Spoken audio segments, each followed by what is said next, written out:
அவர்கிட்ட சொல்லுவோமா, சொன்னால் ஏதாவது நான் வேடான்றேன்.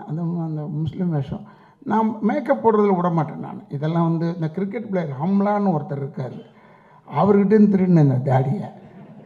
அவர் இங்கேருந்து வச்சுருக்காரு, நான் கொஞ்சம் இறக்கி வச்சுக்கிட்டேன். நம்ம சினிமாக்காரில் மாற்றம் வேணுமேன்னு நான் இங்கே வச்சுக்கிட்டேன். அப்புறம் இந்த பங்கு ஸ்டைல் அதெல்லாம் சித்தார்த்தவங்க தீரஜெல்லாம் சேர்ந்து வரைஞ்சி கொடுத்து விக்கு செய்ய சொல்லி ரொம்ப பிரமாதமாக இருந்தது. காஸ்டியூம் கூட நம்ம தம்பி சொன்னாங்க, அவர் காஸ்டியூம் தைச்சி கொடுத்துருக்க சொன்னார், டிசைன் கொடுத்தாரு, அவர் தான் தைச்சது. ரொம்ப நல்லா எல்லாமே நல்லா அமைஞ்ச படம் இது.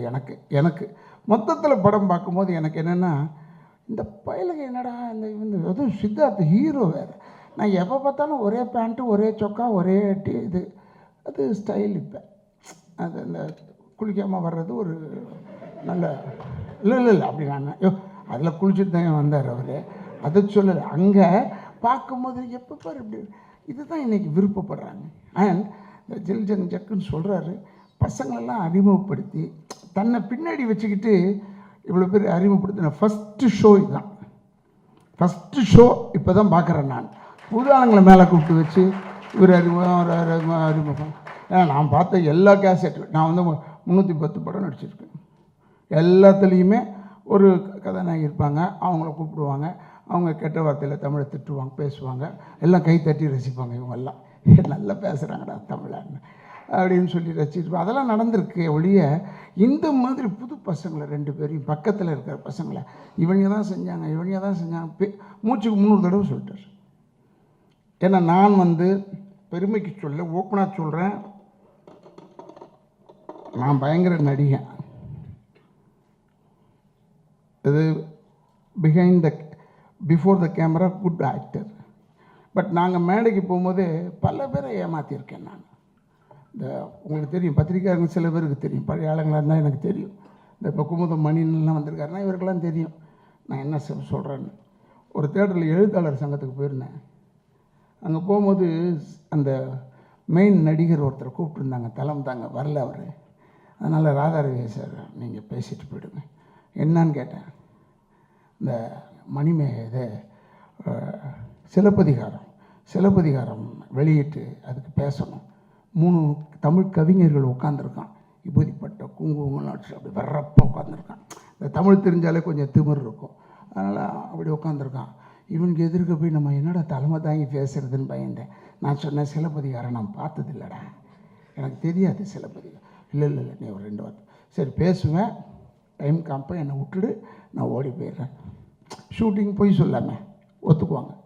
ஏன்னா எவனை பற்றியாவது எங்கள் அப்பா சொன்ன மாதிரி, நான் கடவுளை பார்த்தேன்னா யாரும் நம்ப மாட்டான், நான் பேயை பார்த்தேன்னா 10 பேராவது நம்புவான். அதுதான் உண்மையான விஷயமும் கூட. அதனால் நான் என்ன செஞ்சேன், பயந்துக்கிட்டே இருந்தேன். சிலப்பதிகாரம் சரி பேசுகிறேன்னு சொல்லிட்டு போய் நின்னேன். தலைமை தாங்குவார் ராதாரவின்னு சொல்லிட்டான். போய் தங்குவோம் சொன்னேன். எல்லாத்தையும் பெரியவர்களே தாய்மார்களே வணக்கம் சொல்லிவிட்டு இந்த சிலப்பதிகாரம் அதோடு விட்டுருக்கணும். நான் கைத்தட்டல் கிடச்சிது விட்டுட்டேன். எங்கள் குடும்பத்துக்கு அப்போ மட்டும் இல்லை, எப்பயுமே நாக்கில் சனி. அது என்ன செஞ்சு வேற மயக்க பிடிச்சிட்டு, சிலப்பதிகாரம் என்பது ஒரு சிறந்த தமிழ் நூல், ஒரு பொது உரிமையாக சொன்னேன். அச்சாங் கைத்தட்டினா எல்லாரும் பொது உடைமை அது. அடுத்தது சொன்னேன், சிலப்பதிகாரத்தை படிக்காதவன் ஒரு உண்மையான தமிழனாக இருக்க மாட்டான். கைத்தட்டல் எல்லாரும். அதுவும் ஒரு பொது உடைமையான சொல். சிலப்பதிகாரத்தை திருக்குறளை போல் மற்ற மொழிகளிலே மொழிமாற்றம் செய்யப்பட்டிருந்தால் அது சிறந்த நூலாக இருந்திருக்கும். கைத்தட்டினாங்க எல்லாரும். வணக்கம் சொல்லிட்டு போய் உட்காந்துட்டேன். இந்த கவிஞர் யாரோ ஒருத்தர் பேசுவார்னு வந்தான். அவன் வானளாவ உயர்ந்திருக்கும் நிலத்திலேன்னு ஆரம்பித்தான். எனக்கு புரியல. சிலப்பதிகாரத்துக்கு வந்தோம், வானளாவ உயர்ந்திருக்கும் அப்படி இப்படி அது இதுன்னு பேசி காலையிலே உதிக்கின்ற சூரியனிலிருந்து சொல்லிக் கொள்கிறேன். அந்த சூரியனுக்கு ஒப்பாக இருக்கும் ராதாரவி அவர்களே சொன்னான். என் பேரை சொல்கிறதுக்கு 15 நிமிஷம் பேசுகிறான். அப்போ சிலப்பதிகாரத்தை பற்றி பேசினா நம்ம கதை என்ன ஆகிறது? டக்குன்னு செக்ரட்டரி பார்த்தேன், போகலான்னு சொன்னேன்.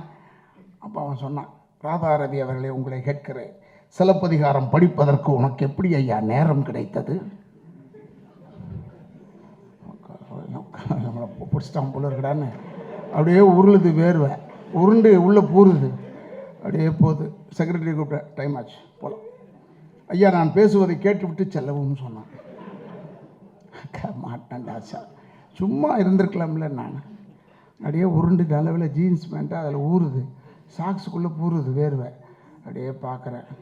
சொன்னான், நீர் ஒரு குடும்பத் தலைவன், நீர் ஒரு கட்சியில் பேச்சாளர், நீ தென்னிந்திய நடிகர் சங்கத்தின் தலைவர், நீ ஒரு பெரிய நடிகன், இப்படி எல்லாம் இருக்கும் பொழுது உனக்கு எப்படியா நேரம் கிடைத்தது? ஏன்னா நான் சொல்லி முடிக்கும் போது என்ன செஞ்சுவிட்டேன், சும்மா இல்லாமல் நாக்கில் சனின்னு சொன்னேன் பாருங்க.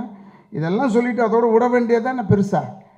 இந்த சிலப்பதிகாரத்தில் 3 குற்றங்கள் இருக்கிறது, அது மட்டும் சரி செய்தால் சிறப்பான புத்தகமாக இருக்கும்னு சொல்லிட்டேன். அதை பிடிச்சிக்கிட்டான் அவன். சரி, நான் தான் தெரியாமல் சொன்னேன், விட வேண்டியதானே என்ன? அதில் 3 குற்றங்கள் இருக்கிறது என்று எப்படி நீ சொன்னாயின்னு கேட்டான். நான் உன்னை ஏதோ தெரியாமல் இப்படி மூஞ்செல்லாம் பாவமா இரிய சொல்வதை சரியாக சொல்ல வேண்டும். அதில் மொத்தம் 4 குற்றங்கள் இருக்கிறது. பாடா, நம்மளை மாதிரி இவன் படிக்காமல் வந்திருக்கான் போல இருக்கே. என்னுடைய நடிப்பை பார்த்துட்டு அசந்துட்டாங்க. அப்படிலாம் ஏமாற்றிருக்கேன் ஒரு பெருங்கூட்டத்தெல்லாம். ஆனால் நான் பார்த்து பயந்தது நடிப்பில் இந்த படம் ஒன்று. இந்த படம் ஒன்று. ஏன்னா இந்த படத்துக்காக சொல்லலை, பொதுவாக நடித்து வெளியே வந்த சில படங்கள்லேருந்து இந்த படத்தையும் சேர்த்து சொல்கிறேன். இதில் ரொம்ப பயந்துட்டேன். ஏன்னா இந்த தீரஜ் சொல்லவும் மாட்டான், ஆனால் ஒன்மோர் கேட்குறான். அப்புறமா அதே மாதிரி நான் பயந்தது உண்மையிலே சித்தார்த்து சொல்கிறேன். அந்த ஷூட் பண்ணுற சீன் ஒன்று எடுத்தாங்க உள்ள, அதுக்கு வரைஞ்சி கொண்டான்ட்டாங்க ஐயா. 1 2 6 5 4 3ன்னு இவன் இந்த தீரஜ் கேமராமேன் எல்லாரும். அப்போ தான் பராத ரவிக்கு போகுது 6 தானே. நான் சொன்னேன், அது எனக்கு பேட் நம்பர்ரா, ஒரு 2 போடுன்னு சொல்ல. இல்லை உண்மையை சொல்கிறேன், நானும் சொல்லிகிட்டே இருப்பேன். நான் எனக்கு புரியவே இல்லை, என்ன அழகாக எடுத்திருக்காங்க. அதை புரியாமல் தான் நடித்தேன். ஸ்டார்ட் கேமரா ஆக்ஷன், நான் என்னப்பா செய்யணும், அப்படி ஷாக்காக பாருங்க, அவ்வளோதான். ஏன் ஷாக்காக பார்க்கணும்? நான் கொஞ்சம் தலைக்கணம் பிடிச்சவனாச்சு, அதில் தொழில் தெரிஞ்சவன், இதுக்கு ஷாக்காக பார்க்கணும்? அதெல்லாம் ஒன்றுமே கேட்கல. ஏன்னா அந்த ரெட் லைன் கோடு நம்பர்லாம் பார்த்தேன். சித்தார்த்துக்கு புரியுது. அது அவன் சார்ட்டை வச்சுக்கிட்டு நான் ஹியர் 1 இங்கே தள்ளுன்னு சொல்கிறான், இந்த 1 தள்ளு 2 தள்ளு இது மாதிரி. ஆனால் நான் நல்லா நடிக்கணும்னா இது மாதிரி புரியாமல் நடித்தா தான் நல்லா நடிப்பேன்னு நினைக்கிறேன். எதையும் புரிஞ்சுக்கிட்டு நடிக்கக்கூடாது. இந்த பல பண்ண விஷயங்கள் என்னை கூப்பிட்டு இந்த ப்ரொமோஷனுக்கு பேசுங்கன்னு சொன்னாங்க. படத்தினுடைய ப்ரொமோஷனுக்கு நான் பேசுகிறேன். I have got promoted. என்னுடைய ப்ரொமோஷனுக்காக தான் நடந்திருக்கு. இப்போ பார்த்தா அப்படியே எனக்கெல்லாம் கண்ணில் தண்ணி வந்துருச்சு. பரவாயில்ல, சித்தார்த் எல்லாத்தையும் போட்டு நம்மளை சொல்லும் போது, என்ன சொல்லும் போது இந்த கூட்டத்தில் இருக்க எங்களுடைய இது சொல்லிலாம் கூப்பிட்டாரு. ஆனால் மேடைக்கு விடும்போது கேவலப்படுத்திட்டார். எங்கள் இதுலேயே இளைஞராக இருக்கிறவர் குத்துறார். எனக்கு வயசாகிடுச்சு. ஒன்று தெரிஞ்சு வச்சுங்க, எப்போ நம்ம சாப்பிட்றோமோ அப்போ தான் ஓல்டு. வாழ்கிற வரைக்கும் நம்ம யங்கு தான். யூத்துன்னு வரும்போதே கிண்டல் பண்ணுறப்பல சித்தார்த். ஐயோ, வாலு நம்பர் 1. இந்த அரண்மனை 2ல் நடிக்கும்போது தான் பார்த்தேன், வாலு நம்பர் 1. ஆனால் என்ன ஐடியாஸ் வச்சுருக்கான் மனசுக்குள்ளே, அடேங்கப்பா, பிரமாதமான ஒரு மனிதன். அவருடைய குழுவில் நடித்ததுக்கு நான் பெருமைப்படுகிறேன். இது வெற்றி அடைய வேண்டும். ஏன்னா இதெல்லாம் நீங்கள் தான் பார்த்து எழுதணும், இன்டர்நெட்டில் எல்லாம் அனுப்பணும். இப்போ நான் பேசிக்கிட்டே இருக்கும்போது நார்வேயில் ஒருத்தன் பார்த்துக்கிட்டு இருக்கான் நான் பேசுகிறத. அதனால் சொல்கிறேன், தயவுசெய்து இந்த திருட்டு விஷயம்லாம் பார்க்க தியேட்டரில் வந்து பார். தியேட்டரில் வந்து பார்த்தா தான் இந்த சின்ன பிள்ளைகளெல்லாம் பெருசாக்க முடியும். தீரஜெல்லாம் பெரிய டைரக்டர் ஆகிறதுக்கு வாய்ப்பு இல்லைன்னா cinema field will lose a good director. இதை நம்ம தப்பாக பண்ணிட்டோம். பாருங்கள், ரசிக்கும்படியாக இருக்கும். நான் டப்பிங்லேருந்து எல்லாத்துலேயும் பார்த்தேன். பியூட்டிஃபுல் பிக்சர் இது. எக்ஸலண்ட் டேலண்டான ஒர்க் எல்லாமே. ஃபைட் மாஸ்டர்லேருந்து சொல்கிறேன். ஃபைட் மாஸ்டருக்கு வந்து ஃபைட்டே கிடையாது, ஆனால் ஃபைட் இருக்குது, அவர் இருக்கார். மியூசிக் டைரக்டர் சொல்கிறார் பாட்டுக்கு சான்ஸே இல்லை, ஆனால் பாட்டு இருக்குது. எல்லாமே இருக்குது. எல்லாமே இருக்கிற படம், அற்புதமான படம். பொதுவாக சித்தார்த்துடைய நல்ல மனிதருக்கும் அந்த மேலேன்னு பண்ண சகோதரர்லாம் ஒன்றா சேர்ந்து எல்லார் பேரையும் சொல்லியிருப்பேன், மிஸ் பண்ணியிருந்தால் உங்கள் பேரில் என் இதயத்துக்குள் வைத்திருக்கிறேன் என்பதை மனதில் வைத்து இந்த படம் வெற்றி பெற என்னுடைய தந்தையார் நடிகை எம் ஆர் ராதா அவர்களையும் என்னுடைய தாயார் தனலட்சுமி அம்மா அவர்களையும் கும்பிட்டு விடைபெறுகிறேன். நன்றி நன்றி நன்றி.